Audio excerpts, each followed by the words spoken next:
if the system doesn't do this for us, can we just make it? It's happening. I feel like that community of people is growing and it's growing very quickly. And I think there are a lot of people who are doing work to make sure that artists are involved in larger movement organizing. I think we're all finding each other slowly. I think that's how I'm interested in working, right? It's like I don't need to be the solo all the time. I'm okay with falling back to like make sure that the whole band sounds good.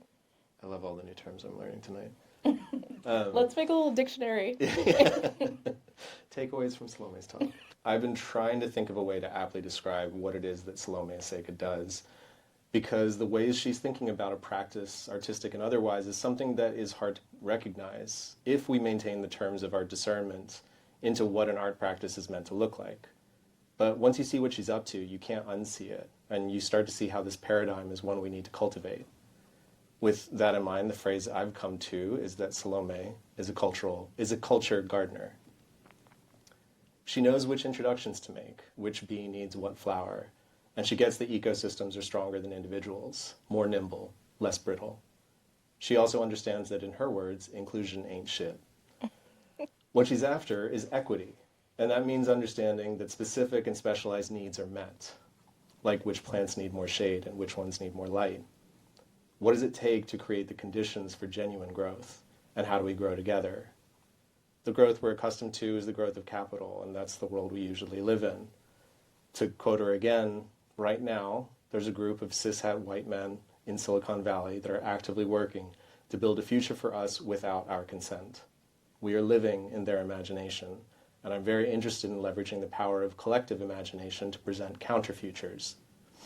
She's done this in projects ranging from Powrplant to the Iyapo repository, and her appointment as an art and tech fellow at the Ford Foundation. Currently, she's the director of New Inc., the new museum's own and first museum-led cultural incubator, and with it, she's planting her largest garden yet. Please give it up for Salome Asega. That was really nice. Thank you. Yeah. I'm like, I think you did the artist talk for me. Yeah, we can just drink now. No, it came to me today when you sent me the radio show. Mm-hmm. But I think maybe my first question is, how does that term feel to you? How does it feel to try that on? I don't know if I've ever asked you this question, but at New Ink, I like to ask people if they're an architect or a gardener. No shit. I'm like, have I asked you this question? No. Oh my God. Maybe it's a thing we started after you, but, well, are you an architect or a gardener? I'm definitely a gardener. Well, why? What's the difference for you? Okay, well, actually, I said that impulsively. The reason I said it impulsively is that the very first show that I ever did in New York was making a kind of garden as the exhibition, and kind of the thrust of the show was to almost think ontologically that everything has a dual status as both garden and gardener, so that we have the ability to tend to other things, but we also are a thing that can be tended to. Mm-hmm. And so that's been like foundational in how I think about a lot of things that I do, and also just how I see the world moving. It's not as totalizing. I think back then I was like a young artist trying to look for like the answer. But I'm really curious, like now you have me thinking, what is that difference, and what does that mean? What does that mean to you? Well, so I always answered that I thought I was an architect because I was more interested in creating like the infrastructure for things to exist. But then people would read me as a gardener. They said, for the same reason that you just gave, that I was in a habit and practice of tending to and caring for, and Right. letting people grow and wind and vine in the ways that felt natural to them. I wonder if, I think a lot of people have this idea of what architect means, which is this kind of singular genius that it's like, it feels very male. It feels, it has all this like baggage with it. Whereas I wonder, considering how you grew up and like with all the computer engineers in your background, like did it give you a different sense of what architect meant? For sure. I mean, I think, one of our family activities was taking a computer apart and putting it back together again, right? So, like engineering, architecture, all these like hard skills were never done singularly. They were always done as like a group, and it was about kind of fanning out, on something that you've learned. You'd wanted to share this with someone else, someone you love, right? So, I think that's always been part of my practice is even some of the projects you shared. I did my MFA in design and technology at Parsons. I learned all these things around physical computing, and then I would like, through the back door, take out all these microprocessors and servo motors and stuff and run the workshops that ended up becoming part of Powrplant and Iyapo repository and a lot of the projects I worked on. But it was never about becoming like singular genius coder or programmer on my own. What was your first relationship to art? I mean, that's hard. That's hard to answer because I grew up in a city that didn't have cultural institutions in the way that we have in New York, right? And so I would count some of my first experiences with art as like my uncles coming over to family gatherings and playing music, Okay. Uh-huh. right? And art is just like woven through our culture, right? Like I also have Right. another uncle who like painted a mural for a local restaurant, Ethiopian restaurant in Vegas, right? And like having to sit there and do my homework while he's doing this, right? These are some of my early experiences with art. But then in terms of like capital A art, I remember in high school learning that there was a James Turrell installation in the Prada store in the Caesar's Palace Casino. Amazing. And so, like, the performance of, like, going to the strip, parking my car, my, like, Toyota Corolla at 16, like, going through the casino, having the confidence to walk into the Prada store knowing I don't have any money, right? Like, I don't have any money, going to the back and just, like, sitting there to experience a James Turrell exhibit.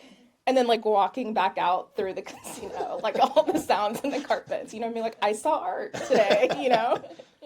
I have two questions. Well, so James Turrell was in your orbit at 16. James Turrell was not in my orbit at 16. Yeah. How did that happen? I mean, I had really good teachers in high school, one of which was Mr. Brewster, who ran the AV club. And so, I don't know if you knew this about me, but I used to write and produce a daily 10-minute show for my high school. So, Yeah, that adds up.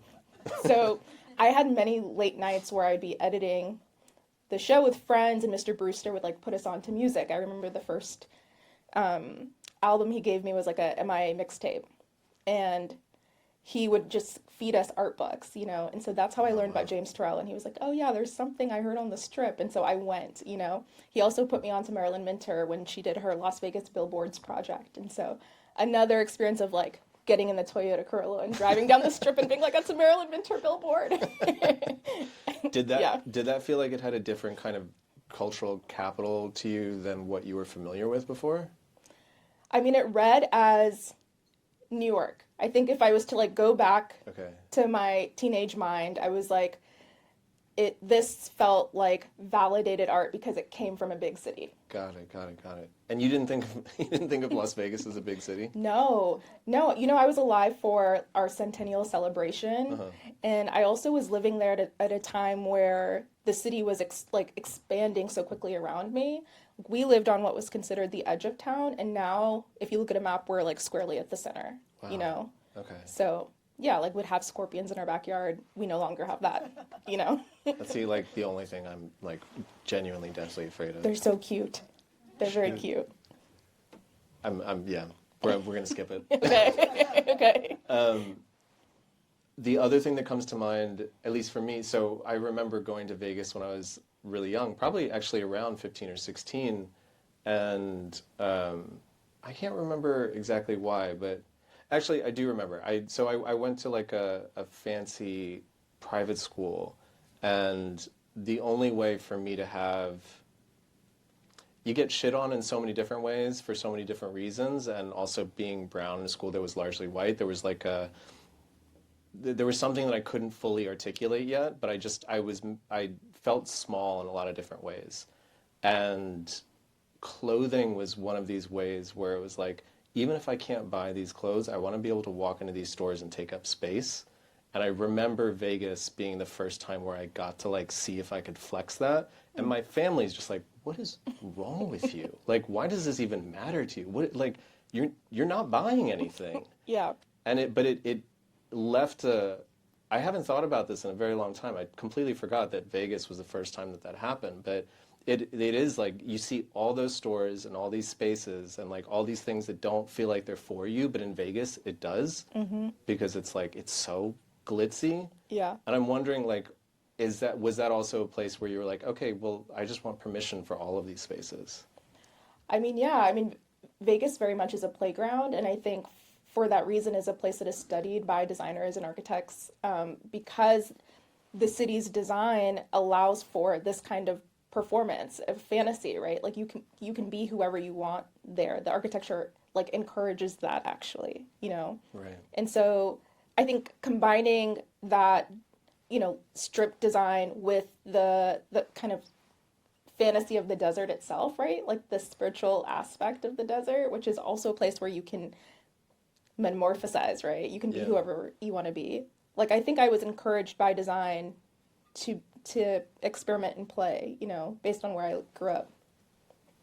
That, in a sense, it makes it feel like it's possible to integrate the spiritual and the material. Like, Yeah. there's a... I feel like I know what you're going to pull up. This project came to mind, one, because it's treating technology in such a different way, and it feels like this feels foundational to the way that I see you treating technology routinely, which is like disembodiment towards embodiment, or like it's always to take you back to your body in a different way. It's always to extend yourself, but in a way that feels generative, that I don't know if people always think about it that way. And if you can talk about how this project started to come about and like where this came from. Yeah, I think I started these VR sketches called Possession when I was in grad school, and I was given one of the first Oculus headsets. Like it was a Dev Kit 1. It didn't even have a fancy name yet. It wasn't for market. It was meant for artists to just like play and experiment with. And so... Wait, how did that happen? I got it through Parsons because I was a student there and then I taught there. So then I just would play with it. I don't know. That's no amazing. No one is using it. So I was like, let's see what this does. So then I started developing these underwater scenes that were thinking about what Mami Wata's home would look like. And Mami Wata is an Orisha that shows up in Caribbean and West African spiritual traditions like Santeria and Yoruba.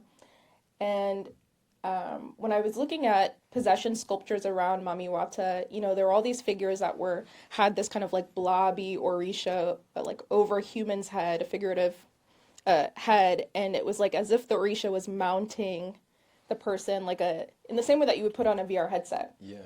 So that's why I started working on these sketches that were thinking about the headset as an Orisha, and you put this on, and then it takes you to whatever realm of the spirit. And this ended up being part of a show that a curator, Ali Rosa Salas, who runs Abrams Art Center now, organized at Knockdown Center.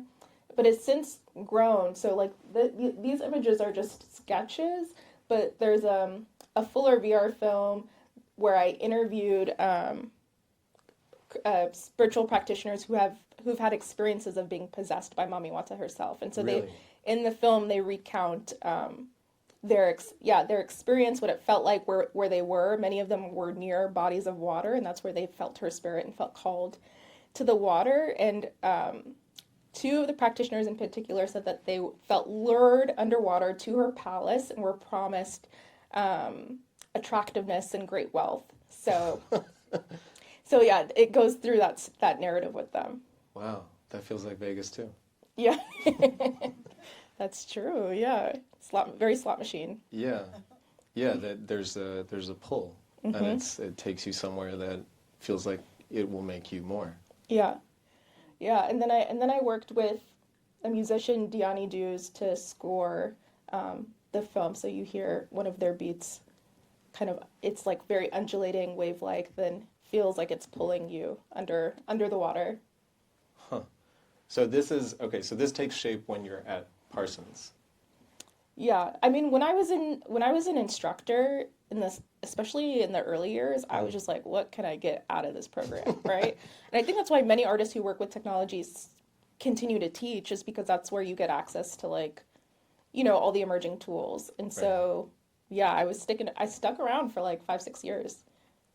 Did that, I mean, so it's interesting that you went through like an MFA program. Like that's actually that's kind of unexpected for me, understanding how your practice has developed since then, or like how distributed it is. Because the MFA is something that normally consolidates an artist's like output and Yeah. turns it into a kind of product sometimes, for better or for worse. And you've avoided that, like, I mean, it doesn't even seem like it crossed your mind that that's what you needed to do. No, but I did a very untraditional MFA program, right? I did design and technology at Parsons. Oh, okay. So you weren't in the art program. No, there was crossover, and there were some instructors who taught in both. Like I'm thinking even now, like American you taught between two programs. That was pretty common, right, at Parsons, for there to be some overlap between all the programs within Parsons. Oh, okay. Yeah.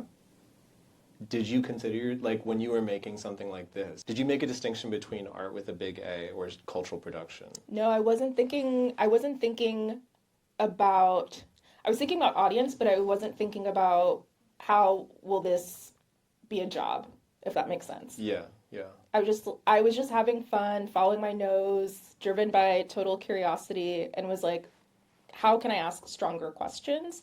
Which was, I'm like looking at Americans, because we both taught in that program for a while too, but it's unusual for that program because most people go in there with like commercial endeavors, right? Like they want to like work for the big studio. Yeah. And there are like a handful of us that are like, we're freaky, like we want to do artsy things. Yeah, I felt like the new school, that was where I met more of the misfits. Yeah. Where, whatever, that history is unbelievably polluted at this point. But it starts with, people that are fleeing, and they're the intellectuals of Europe that are making the new school for social research. So that felt vital. Was that the community, or was it really just like design, like the design nerds and the people that were like, okay, we want to do something different? Yeah, I think it was more design nerds, and then like again a small handful of us, but some incredible artists have come out of that program. Like that's how I met Sable Elise Smith. Oh wow. Yeah, she was a year ahead of me in that program, and we were both like, what are we doing here? I don't know, but like let's talk about our work and create a smaller community within this program. Okay, so you're not thinking about jobs. No. But then you graduate. What's your first job? Still not thinking about jobs. I'm like, what did I do to make money? I hustled. So because I had all these coding skills, I started working with different music venues to design stages, wearables for musicians. Whoa. Weird stuff. Some of it, like if you like go deep on a YouTube search, you find like propeller hats I made for a band, and you're like, what was Salome doing in 2014? It doesn't make sense. She was watching cartoons. Yeah. Do you know Lorraine? Yeah. So before Taja Cheek started Lorraine, she was in a band called Throvision. And so I would do set visuals for her and make wearables, and I would create these like interactive apps for like attendees, party goers, to like control the stage lighting and the visuals behind them. What? And I would spend so much time doing this, and like barely was able to pay rent, but I was like, I'm hustling. It's the New York thing, And then, Baby's All Right, that like that lighting grid on the back. I was part of the team that put that together. That was all made on processing, like open source free software. I'm sure it's like crazy. I'm sure it's advanced now, but 2014, that's, if you like peeked behind, you'd be like, this is not safe. Okay, so you really do follow your nose. Like it really is a generative place where it's like, okay, this leads to this and this is exciting. So what's the next thing? How does that start to translate into like the next project for you? At that point, I was working on a few small projects, and then I started collaborating with someone named, an artist named Ayodemola Okunsende. Hmm. He also came out of Parsons, and we spent a summer kind of like doing research, throwing around ideas back and forth, and then came up with Iyapo repository, Hmm. and then applied to a residency program with IBEAM, and did that for a year, and that residency came with significant support, and I feel like from that I just was able to like hop around fellowships and residencies with this project.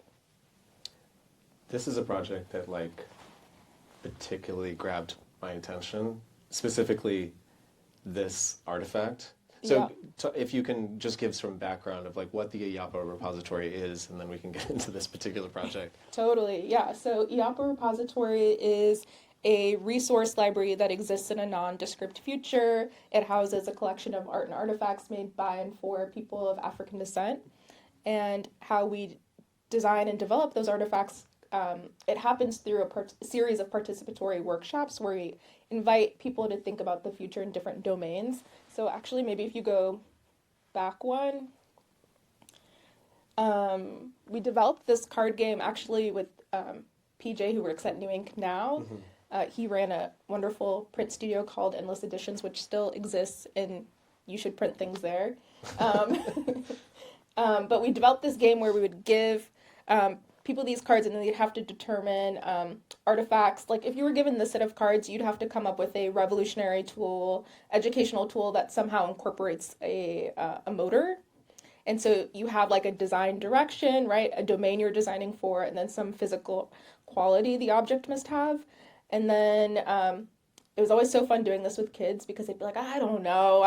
And then they'd come up with the wildest ideas. And I was like, oh, you know. So then if you go over, you sketch your artifact design on this manuscript sheet, you describe it, you sign it. And then we collected all these papers and archived them in what we called the manuscript division. And there are over 600 of them at this point that we've just like traveled all over the country and some international places doing this. So like this in itself is like so like it's such an exciting part of the project for me. And then the ones that we can materially realize, we work with people to build out. And so that suit you saw sketched out was someone thinking about their personal relationship to water, historical relationship to water. She wanted to build a sensory suit that gives you the calming sensation of being underwater. She's thinking about the transatlantic slave trade experience. She's thinking about like Drexia. She's thinking about a lot of things. Yeah. So then we built this suit like to her standards, right? Like we're like at the spandex store, like, what do you think about this? You know? And so it like is fully functioning. There's servo motors at each one of these cuffs that are tied to tidal patterns of the Atlantic Ocean. Hmm. So you get this like nice undulating vibration on your body. There are these pipes that are whirled around your limbs, and you can actually hear the water whirring. And it's very sweet. And then we make films with all of the artifacts because when you see them in exhibition context, they just kind of like sit still. So Right. I mean, I watched that film, and on the one hand, it was kind of magnificent to see it come to life, like to see that drawing come to life. And then the other thing that felt like interesting and perplexing was like to think about the transatlantic slave trade and then to have a designed suit that also feels like shackles. mm-hmm. And that it just felt like a really charged, complicated work where the thing that's giving you life, the thing that's giving you peace, Yeah. also has this shadow of something that's much darker.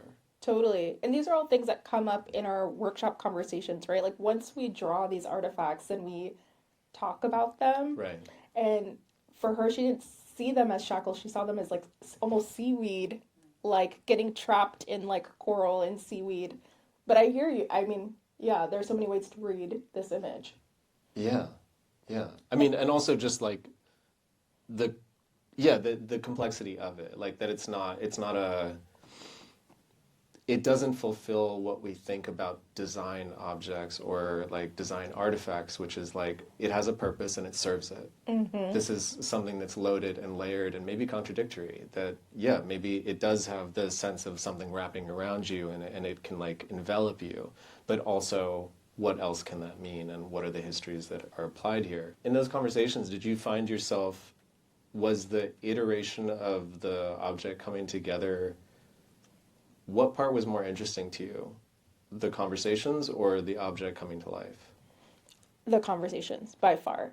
Like, these are a nice output of, what transpired over the course of weeks and sometimes months with, a group of people. But I mean, this is the conversation starter for me, right? That I'm like, you see this, and then I'm like, let's do the workshop together. Let's play the game and see what you come up with.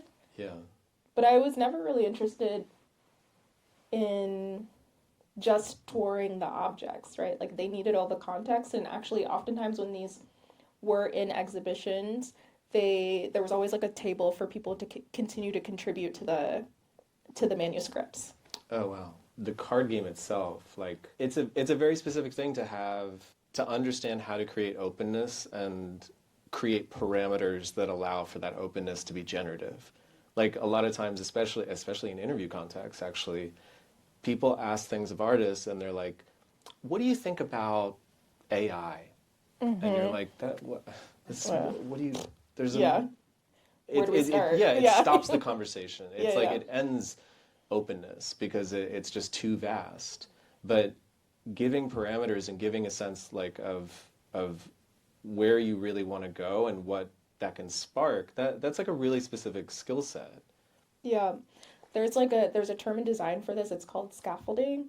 So you can't just throw people into the deep end, but you really need to create some kind of structure that kind of guides people to a place where they feel safe enough to then be explorative. That makes a lot of sense. Yeah. I'm glad I now know that word. So, does Powrplant grow out of these kinds of projects? Yeah, absolutely. I think the first year I did this, I gave a talk at New Ink before it was officially New Ink, and that's where I met um, a friend named Angelina Vizzetti and Aniba Luque. They were in early conversations about starting Powrplant, which is a community computer lab. At some point, we were calling it a digital art collaboratory. Do you remember when like collaboratory was like the word? I don't remember. Deep. I don't remember that ever being the word. But I'll take your word for it. There are these like words that start to trend in education, and then it's like the year for collaboratory, Well, welcome. You're like fully in this space now. You'll start to hear it. Okay. Oh, it's still this is like this No, is no, viable you'll start. today. You're gonna start catching the trends, the words that trend in Oh, education, okay. arts education. Like all I can think of now is like phonics, and that's where it ended. Inquiry-based learning is. Okay. Okay. I probably heard that before. I should probably know more of these. It's okay. To be honest. Yeah. So the thesis with Powrplant was how can we hire our friends or mid-career or established digital artists to teach like the next generation of artists who are coming up in New York so that they didn't have to make the same kinds of mistakes we were making, and that we were starting to really document like how an artist sustains their career. And so we ran workshops that were everything from professional development, like legal basics for young artists, to deliverable based technology workshops. So a really popular one we did was like how to make a logo. And it was a way we tricked young people into learning Illustrator. Oh wow. But it was sick because all these people would come out with logos, and some of which like turned into like short-lived brands, like t-shirts, and I'd be like wearing this shirt that says like, I don't know, like Hottie or some, whatever, this hat that says Hottie or whatever for a little bit.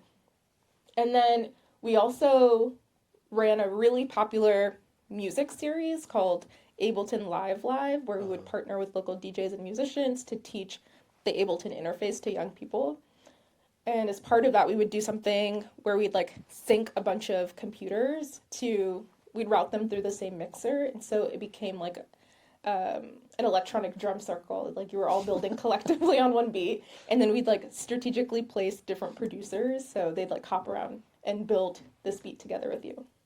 So I can't tell if it's because you're in the mix, or do you attract that energy, or is it What energy? the energy of doing things together always? Like that no one's left out, that there's a way to do this that's fun and exciting, that is where everyone's included.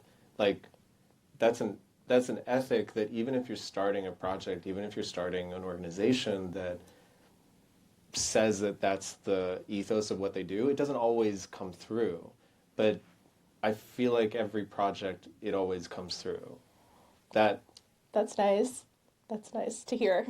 Yeah, I mean, it goes without saying. Like, I think anybody in this audience would be like, duh. Like, but that, I guess the pointed question would be, were you like, oh, we should do this? Or do these things just kind of bubble up because that's the energy?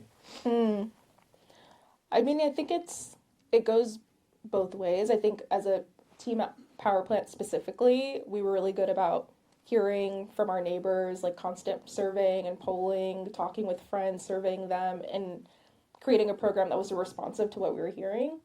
But also, I think I have a, like, let's just try this energy always. I'm like, let's just go and, like, throw spaghetti at the wall. It doesn't hurt to try things. And I don't like to do things alone. I don't know what it is. I just, like, it's more fun to test things with friends or co-conspirators. How do you I was talking to a friend of mine. Actually, she'll be doing a talk with us at some point, Tamika Wood, and she considers herself like a cultural anthropologist of sorts. And something that she has a hard time with is like when spaces are like too collaborative, where there's no leadership at all, and she's just like, we're all just contributing, but we're not, what the fuck are we contributing to? Like, where's the vision? And that's another thing that I think you handle really deftly, where there's a vision of what is meant to happen, and somehow you know when to take a back seat or when to guide. Like, how does that happen? How do you figure out the balance of how to step in and when to step in? Yeah, I have like a personal anxiety around wasting people's time. I'm just like, it's New York Minute. Everyone's like, they're hustling, they're grinding. And so I think I love this like small town fantasy of like what New Yorkers are doing. Like, can't waste their time. Oh my God. I've been here for bumpkin. 18 years and I still feel that. Or maybe it's because I don't want, like, I'm precious about my time. I know how much time I have to do things, right? And so I think for that reason, I come to potential collaborations with, like, again, some scaffolding, right? Like an idea, some goals, some potential other collaborators. And I'm like, but this can all be edited, right? Like this, but I just wanted to get us started, right? And so, and I think that's important to like building cooperative structures, right? Is like having some clear goals and targets in mind ahead of just like getting people in a room. And then knowing that all of those things can be reworked as people develop trust and get to know each other and the world changes, all of that, right? Like there are all these external factors that can continue to shape a project, but you need to come in with some sense of why we're gathering. Right. In that sense, do you feel like you have a relationship to like music producers? Like when I hear Rick Rubin talk about the way that he thinks about production, he's a specialist in nothing. And you've talked about being a generalist. Yeah. Where like what he sees is kind of the essence of a project and then how to shepherd that towards the end goal. And it feels like, I always wonder, like, why isn't there more of that vibe in the art world where, I mean, I don't know, I've seen plenty of bloated shows where I'm like, God, if only there was just a place to workshop that show before it like comes out. And in a sense, the projects that you do, that's the role that you seem to have. Yeah. I mean, there's so many things I want to respond to in what you just said. do I have a relationship to music producers? I wish I had more, but not that many. I feel like they're all in their studios. They're working. You know, Yeah, it's hard to hover solitary. behind. Yeah, it's a very solitary practice. Um, but I do think that there is something about the way musicians collaborate generally Hmm. that is like, you know, I'm thinking about like the kind of orchestral experience of like you need everyone to make the song, Yeah. right? And there's a term in jazz called comping that has actually stayed with me since I was just a student at Parsons. But, you know, comping is this tradition in jazz where when you start to feel one person in the band slow down or they're slacking, the other musicians will fall back. And they'll do that to give that person more space to like get their groove going again. And so they'll give them the solo. And I think that's how I'm interested in working, right? It's like I don't need to be the solo all the time. I'm okay with falling back to like make sure that the whole band sounds good, you know? That's amazing. Like I love all the new terms I'm learning tonight. Let's make a little dictionary. Takeaways from Salome's talk.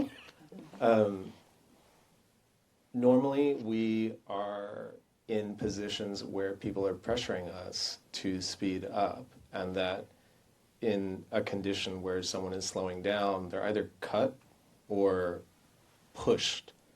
To give someone space is such an act of love, and it allows for such a different kind of creativity to happen. It's like I can't imagine a better way to describe how you create this process. That's really beautiful.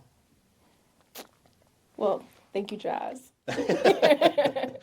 But now you'll notice this when you go to a jazz show.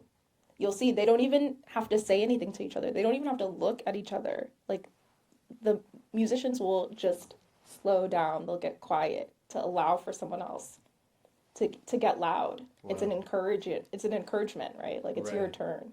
Yeah, I mean, I really do I love that in jazz where the sense between collective and individual is not a contradiction. It's one that's always in motion.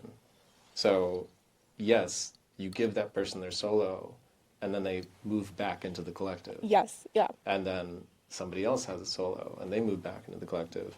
And that's just, it's a way of thinking about that space of like, how is it wrong to shine? No, it's just that there's a way that it can happen where it's still collective energy. Mm-hmm. So you're building these things with Powrplant. It seems like you're still not making distinctions between, like, you have Ableton Live going. So there's musicians coming in, but then there's also like visual artists coming in. There are people that are thinking about graphic design. That's like the space that you're beginning to foster, but then you're also thinking about professional development, which feels like it's more for like what we would understand as a visual artist, or is it professional development for all kinds of artists? For anyone, anyone from like, well, okay, the kind of beautiful thing about Powrplant was that a young person would come in and wouldn't say, you know, I aspire to be X, Y, Z, you know, like, whereas I think when we were all younger, we'd probably tell people, like, when I grow up, I want to be, they would, like, very, like, firmly declare, like, I am a fashion designer. I'm here to build my brand. Like, can you help me take some photos? I'd be like, yes, yes. Easy. Here's the camera, you know, here's the camera. And so for that reason, I think, you know, for that reason, it was easy to support young people because they were so clear about what they want to do. And it encouraged us, I think, to think like with latitude about how to make sure that they were going to make this sustainable, right? Even if they didn't want to go to college or pursue some kind of professional program, that on their own, that because they were so clear that there were ways for them to easily access the education they needed to like make this thing viable, like a business for real. So if that's like getting in touch with an IP, you know, an expert in IP, a lawyer, like we got you, right? If it's about setting up an LLC, we got you. Like we can teach you how to do all these things. you don't need to like go into debt going, to school if you don't need to. Like this Yeah. can be the alternative. Right. And this is still functioning without you. This isn't like this is Totally. completely independent. Totally. I've been away for probably 6 years at this point, but yeah, there's a whole new group of young people who run it and do all the programming. And I want to get to New Ink, but I feel like the Ford Foundation also plays a role in terms of how you developed and how you understood like how art and technology can kind of cohabitate, and also the space that you can build and foster for people that are thinking in that space. Yeah, I mean, working at Ford was a wild experience. Did I ever tell you about how I got tapped to work there?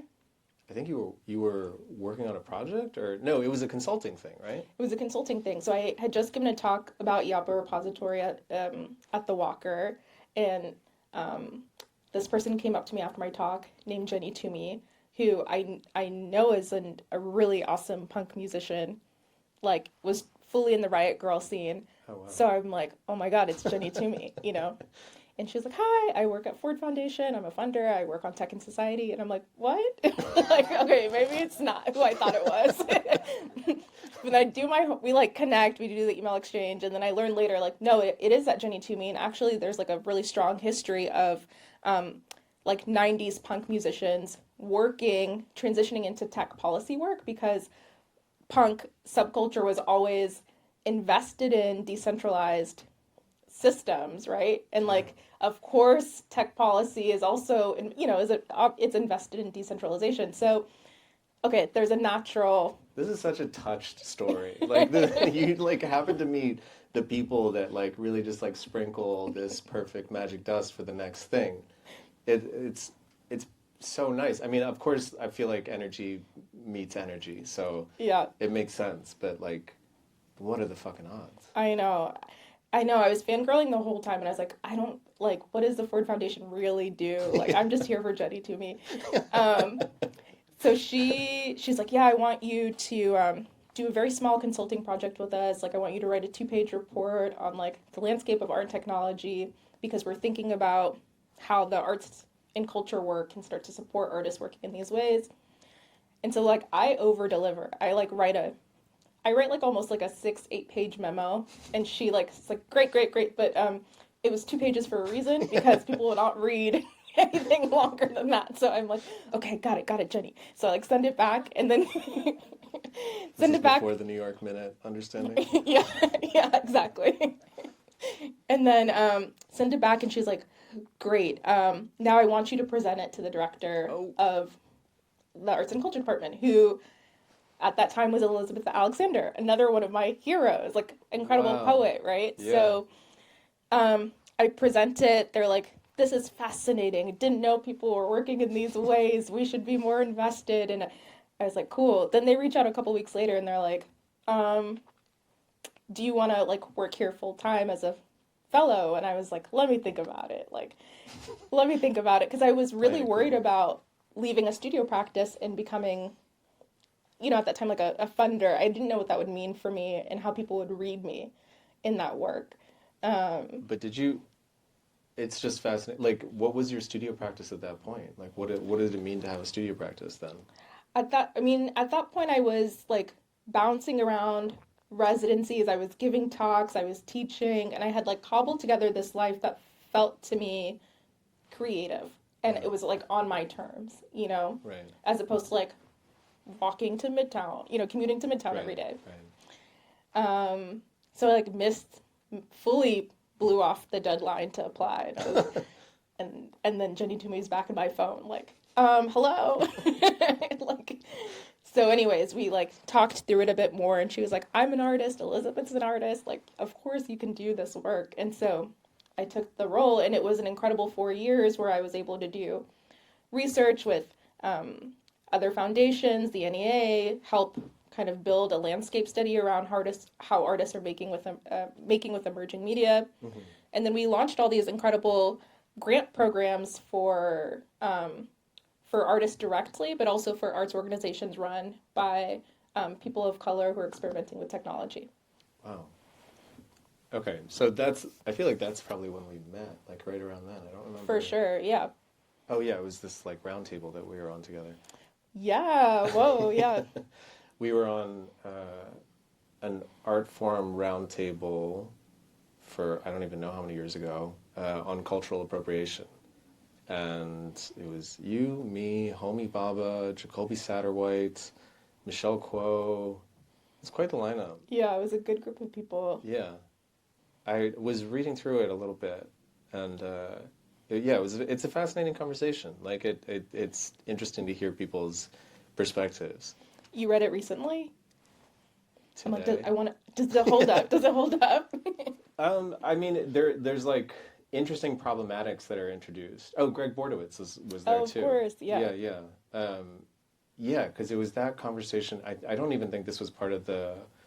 It made it into the roundtable, but Greg said something that time that I still say to this day, which is he's been an educator for so long, and he was like, well, artists come in with their habits, and then we turn those habits into a practice. Mm-hmm.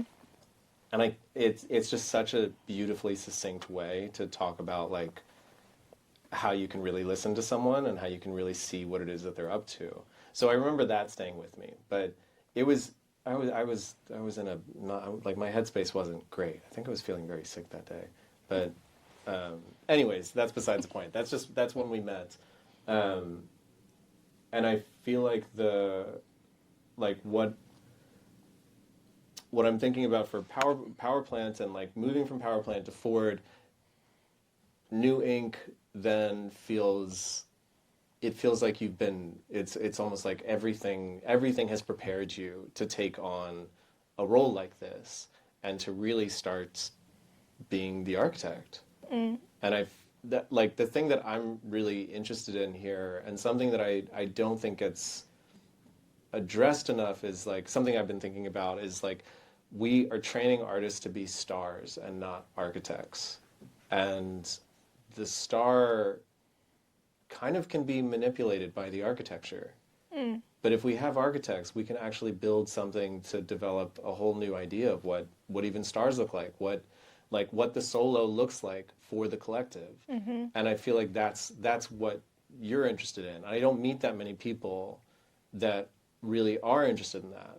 And I'm curious, like for instance, like when I started New Crits, I was talking to EJ Hill a lot. Like he was the first person that I was talking to a lot, and he loved where it was going, and he was like, I'm totally on board. And then I was like, yeah, we can do this together. And he's like, I can't do that. And I was like, he didn't want to be a part of that, like the structure of it. Yeah. Just because he didn't have the bandwidth, and that's fine. Like I'm not putting anything on him. But it became more and more apparent that most artists don't have the bandwidth or don't. That's not the energy that they're looking for, and a part of this is like I'm curious how you've continued to surround yourself with people that is the energy they're looking for, like they do want to create these futures differently. Yeah.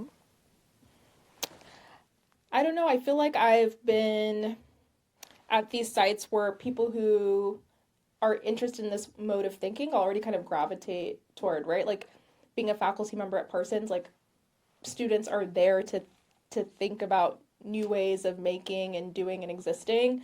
And then at Powrplant, young people bring such optimism and ambition, right, to an idea that it gives me a new perspective. It gives me like fuel and fire to think about the world in a new way. And then at New Ink, like people are there because they are doing like the most courageous thing, which is saying the thing I care about, the thing I'm passionate about, I want to be my life's work, right? Like I get so emotional at work. My team would tell you, like I get weepy all the time because I'm just like, wow, that's so cool that this person is digging their heels into this project or initiative or business. Like they're doing it for real and they believe that it should exist, it needs to be birthed into the world, and we're here to support them. So I don't know, I'm a little spoiled because I'm like, I have found the pockets where people are already they're already gravitating towards that, you know? Right. Yeah. I mean, also, like we were talking about the Laundromat Project, Yeah. and that being another organization where for people who don't know the Laundromat Project, incredible organization, and one of the people of the organization was telling me about their, like, they do bridge loans for artists now, which is unbelievable. Like the way he was talking about it, it brought tears to my eyes just because there's so many artists that like they have the money's coming. It's like $3,000 is coming, but at the end of the month, and for that month, there's no fucking money at all. So what do? How do you make this work? And so they give a bridge loan. So they just give you the 3,000, no interest, and once you get the money, you pay it back. And they have a 0 default rate. And it's like those structures where it's like that actually changes the game completely. Like all of these hugely precarious projects can happen. And people are thinking, okay, well, if the system doesn't do this for us, can we just make it? And yeah, that's the people that I want to be around. I want to be in rooms with those people. I want to talk to those people. I want to learn from those people.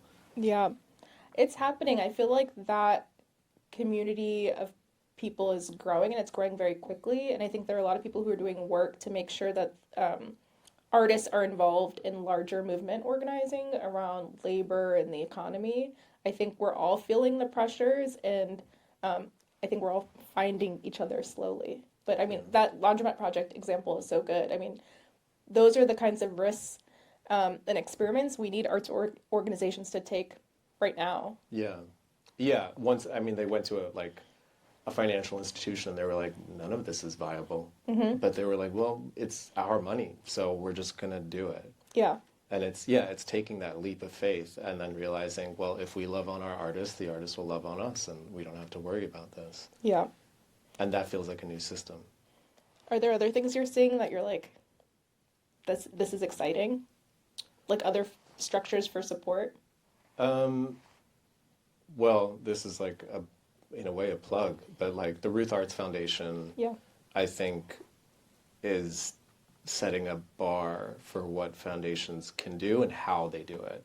Like the level of hospitality and understanding it's not just about like throwing a lot of money at somebody and being like, we've supported them and like we can put them on our roster now.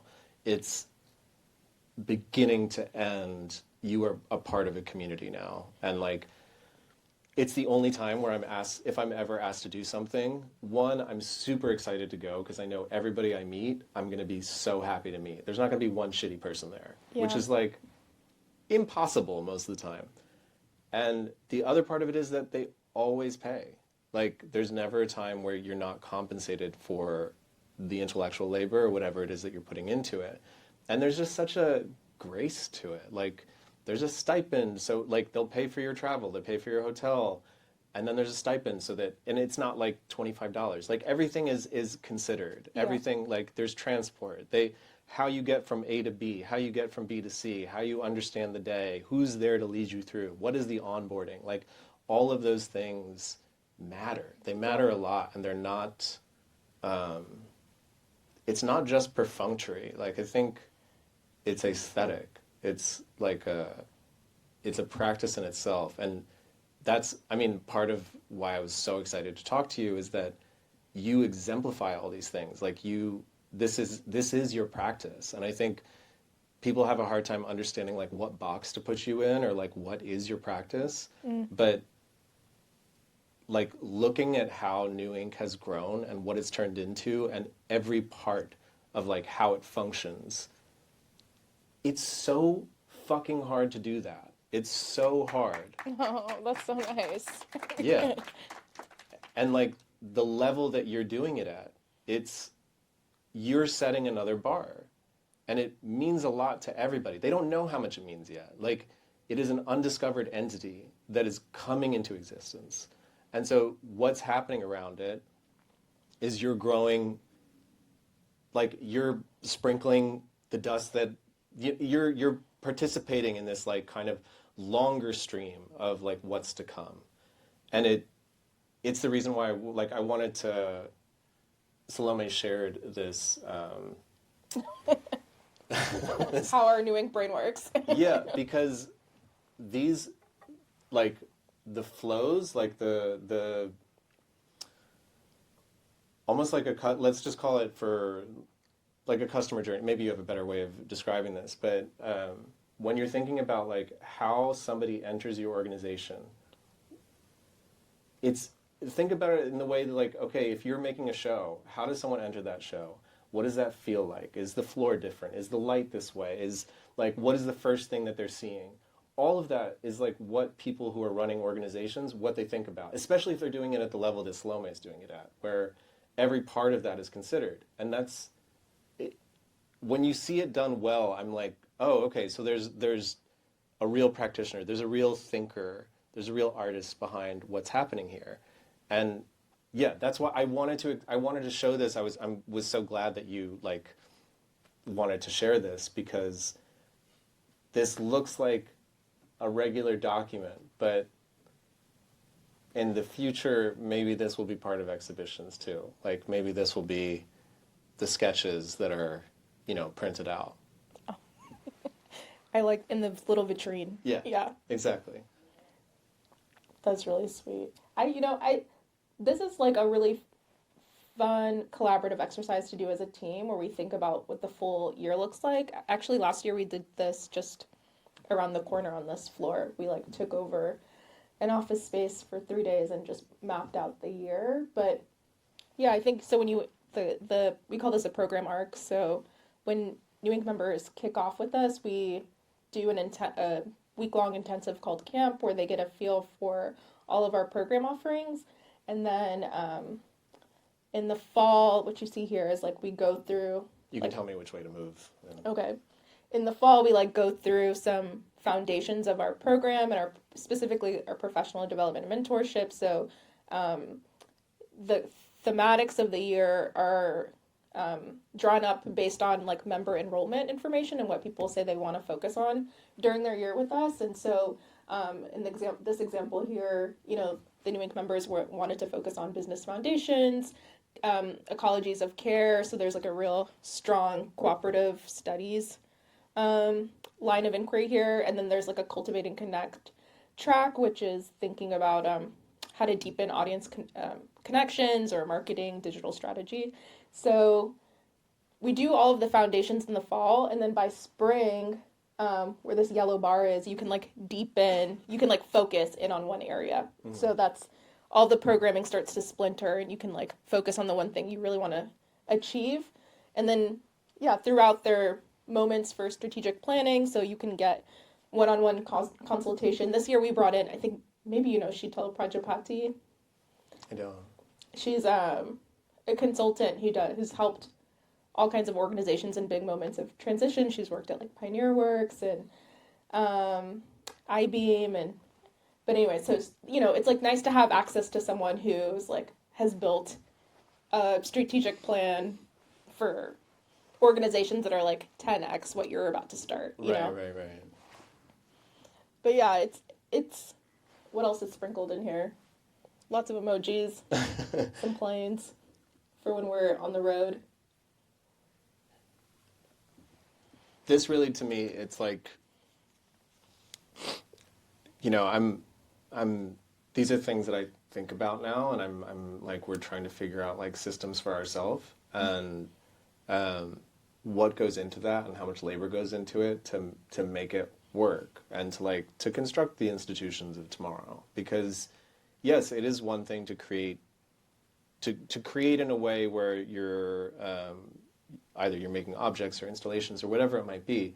That's a beautiful way to practice. But I'm highlighting it because I feel like people don't understand this as a practice, and they don't understand that artists should be thinking about this. That like this is a space where you can, continue the practice, continue the things that you make, but we can also participate in other ways that will put us more in control of what tomorrow looks like, so that it's not run by cishet white dudes that have a limited imagination. Totally. I did a residency at Project Row Houses in 2017, and Rick Lowe, to me, like, I mean, at that point I was just starting Powrplant, and so I was able to live in one of the row houses in Third Ward, and like every morning to like have strong, get stronger Wi-Fi. I'd like bop down the street to like the official Project Row House's office, and I'd like see Rick Lowe like bike into work every morning,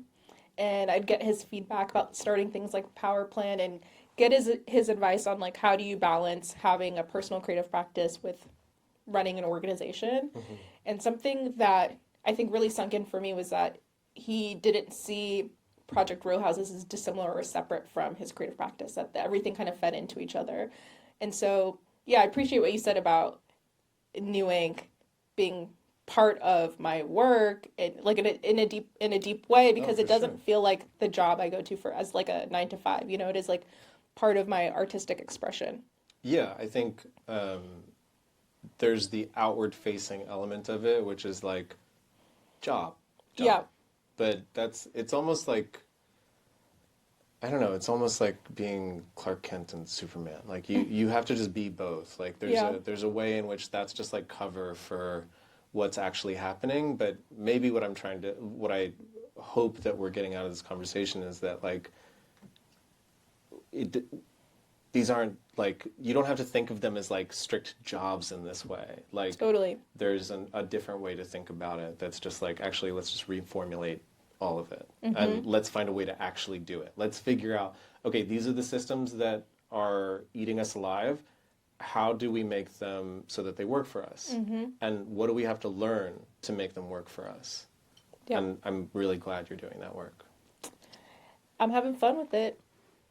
If you scroll all the way if you like zoom out and go all the way to the left, there's like a pink mural board. I think you gotta like 2 fingers pinch out, yeah. And if you go to the left, Oh, we're going even more left. I think so. Let me see. Oh yeah. Oh. Okay. Yo. These. So you This thought it is was just this is one where it gets universe. wild. This is like everyone who's in the program from this year. We like map out what they do, what they care, what they've told us that they care about doing, and during their year with us, and then we start to like build like pods of like, okay, this is the kind of learning these people need. Okay, this is the kind of learning these people need. This feels like Skowhegan. Like Sarah Workna does a similar thing where the participants at certain points are like, did she know? Like everything is so beautifully orchestrated that it's, yeah, you have these uncanny moments where it's like, wow, they knew. And yeah, this is incredible. Yeah, I mean, it's about building a culture of hospitality and care, right? Like, fuck yeah. You've chosen. We are so lucky that you've chosen to spend a year with us. Like, we have to, yeah, take that seriously. Pay attention. I want to open it up. I mean, I know there weren't like questions beforehand, but this feels like a good moment to see like, are there further things? Totally, yeah, we didn't do that. That's crazy. I'm so sorry. That's my bad.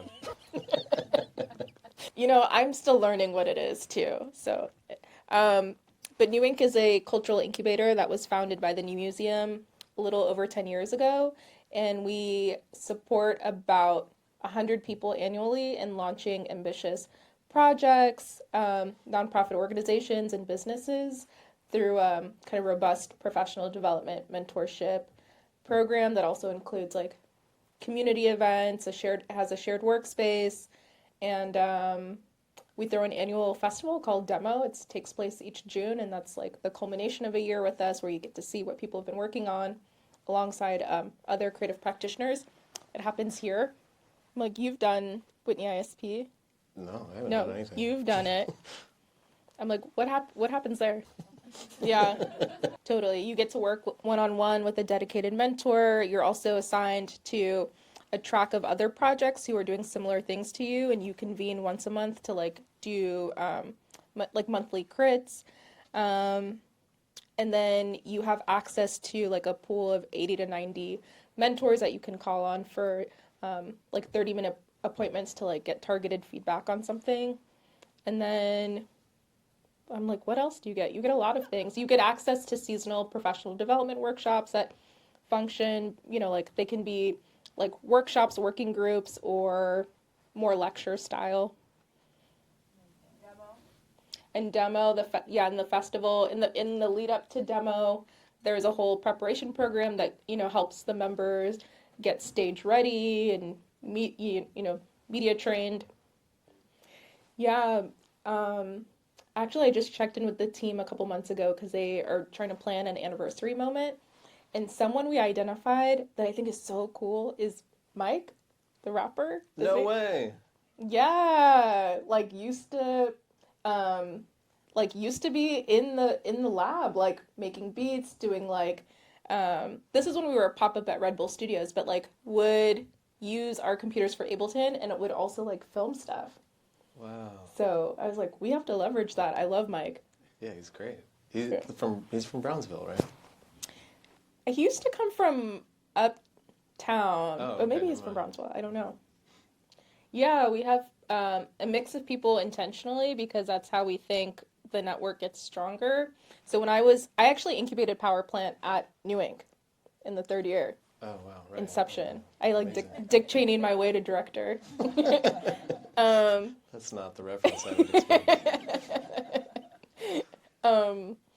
but so when I was incubating Powrplant at New Inc., we needed a logo and some kind of brand identity, and there was a graphic design studio next to us that was working that we were like, can we do a work trade? And so they helped us build our first website and designed our first logo so that they could put that in their portfolio to pitch. They were developing a portfolio, right? So they needed Right. us. And that's the kind of stuff that can happen when people are de-siloed, right? Yeah. I think people don't even know that they can ask for things like that. I think artists know that they can trade work, but doing a work trade where it's like, well, you need this, I need this, can we figure something out where we can figure out different rules? Even that opens up a lot of doors because people are like, well, I don't have the money to do that. Yeah. There's other ways. Yeah. I mean, I think that was what made New Inc. so special is that you were in a community of people who were like, this is my grind year. I want to get all these things done, and how can we grow together and accomplish all of our dreams together, Yeah. Yeah. I'm thinking about, we'll just have so much more space in the expanded museum, and so I'm thinking about other kinds of programming I can do, even outside of the New Inc. sphere. I want to introduce a regular music series. I want to do some screenings in our theater. I want to start bringing in, I've been this past year, I've done studio visits with a bunch of kind of emerging furniture designers Oh, wow. who, there's a whole scene of design galleries that collect and support furniture designers. Mm-hmm. But there aren't institutions to show or present this work. And I think that there's some curators around the city that do this, like Paola Antonelli at MoMA does a good job of this, and Alexandra Cunningham at Cooper Hewitt does this. Because our museum has been so invested in architecture and design through the expression of the buildings, I want to see if we can start to be a home for that kind of exhibition making. So maybe some design salons. I love that. Yeah.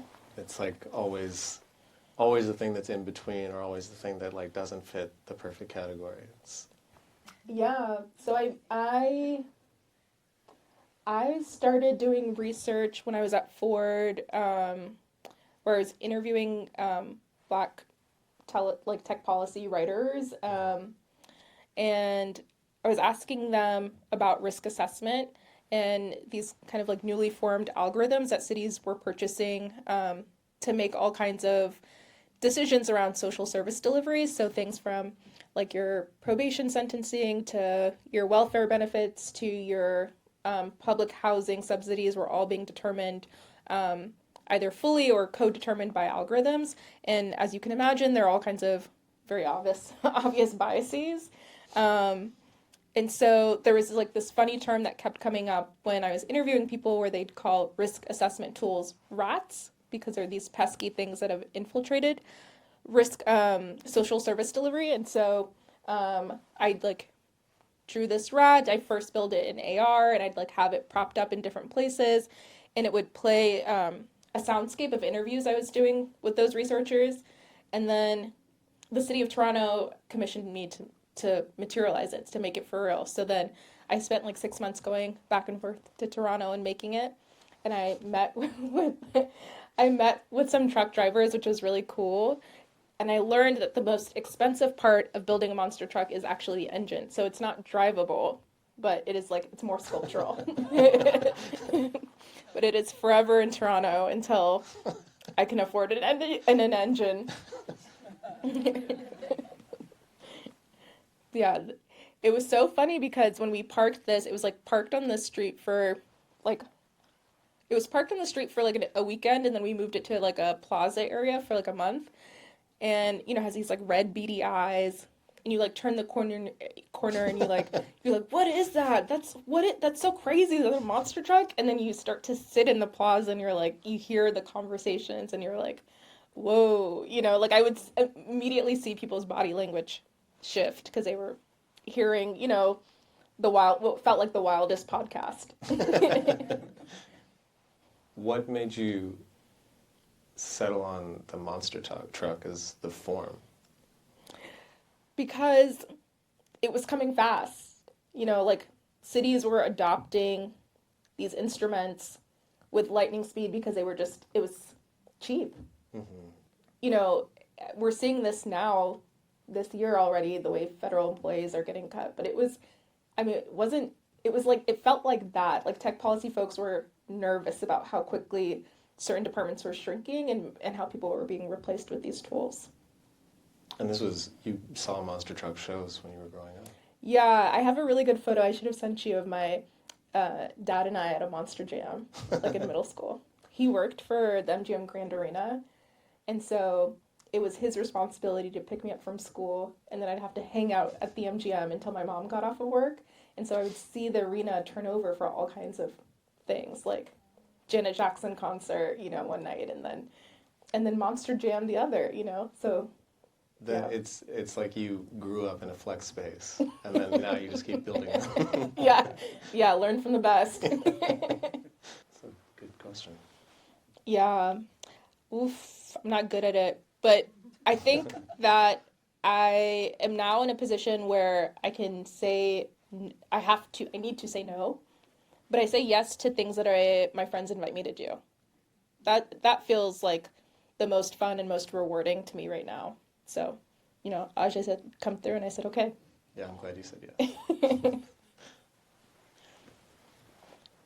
But, I mean, I wish I had a better answer. I'm just like, do what feels good.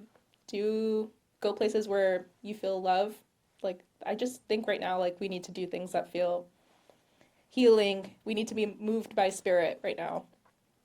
I don't even know if this is true, so don't quote me on this, because this is from Instagram.